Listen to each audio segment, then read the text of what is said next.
So now let's talk about resistance. Ohm, whoever he was, we named this law in his honor, Ohm's law, though it's not strictly speaking a law in terms of like Newton's law of universal gravitation.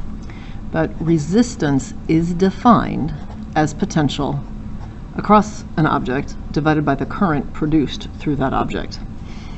So resistance, again, gives the ratio between these two. It's not determined by these two, it gives the ratio of these two. Also, resistance is not actually constant. Some objects are ohmic. That means they have a constant resistance over many different potentials. Many are not. A really good example is old incandescent light bulbs. So when they were first turned on, they were cold. They actually had a lower resistance than when they were at their operating temperature. So as they got warmer, resistance went up. Well, as the resistance went up with the same voltage, the current went down. So those light bulbs were brighter when they were first turned on than later. Well, the problem then is they were sometimes producing so much current when they were first turned on that it was that surge of current would melt the filament. So almost always when one of those bulbs burned out, it was right at the very beginning, right when you turned it on. You weren't sitting in a room reading for an hour and then the light bulb blew. It blew right when you turned it on because lots of current, since it was a low resistance at that point. Now let's talk units. You know potential, and really this is delta V, but it's usually dropped in these kind of problems. So you know this is measured in volts, and you know current is measured in amps. So resistance is measured in ohms, hence Ohm's law. And the symbol is the Greek letter capital omega. Other thing I want to remind you of here is back to go to capacitance. Capacitance was defined as charge stored divided by potential difference to store that charge. So notice how potential and so current is movement of charge. So these definitions are reciprocals of each other.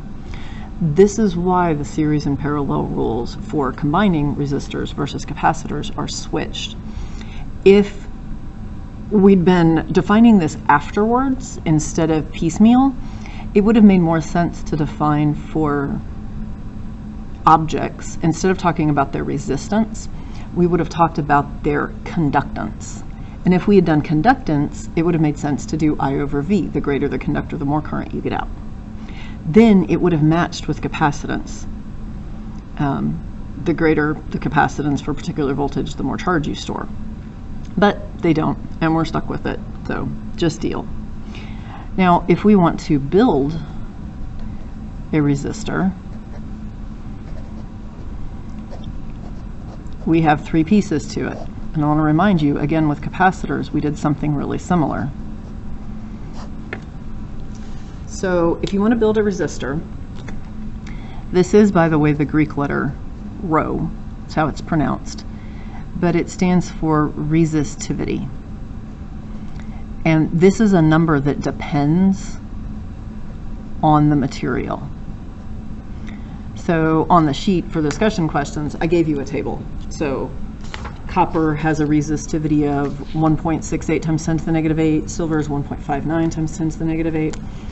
So of all of these, if you had the same shape resistor, the lowest resistance is actually silver. Now copper is not a lot higher, but silver would be a better choice than copper. However, abundance, for most of the time, copper has been more abundant than silver and so cheaper than silver. So we've usually done copper wires. Gold, notice, is actually pretty close. And an advantage of gold is it doesn't tarnish. With copper and silver, when it tarnishes, that's an oxidation. And that's an insulator, now the outside surface. And so we usually coat the copper and the silver in an insulation to make sure it's insulated if we want to use it as a wire. But if we leave it bare, like we have to do in some applications, copper and silver tarnishing, there no longer be a conductor because there's that insulation on the outside. So gold doesn't tarnish. And that's why there's gold in every electronic device. For some of the really tight connections where they need just a little bit, they can use gold to be a very good conductor, and doesn't tarnish, so they don't have to put an insulation thing around it to prevent it from being exposed to the air. Carbon, notice, is a lot higher. I left the answers. These are all, I'm sorry, they're kind of blurry, 10 to the negative 8, but that's 3,500 times 10 to the 8, as opposed to these are all 1, 2, 9 point something. So carbon is a conductor, but it's a conductor with 1,000 times the resistivity, so it's not nearly as good a conductor as these metals.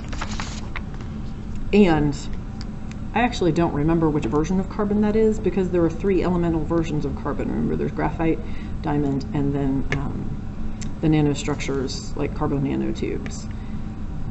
I'm thinking that's graphite. I'm pretty sure that's graphite. Okay, so back to our equation. Rho resistivity, and then the length of the conductor and the cross-sectional area of the conductor. So length, area, and then R is resistance. Now length is measured, or should be converted into meters, area in meters squared.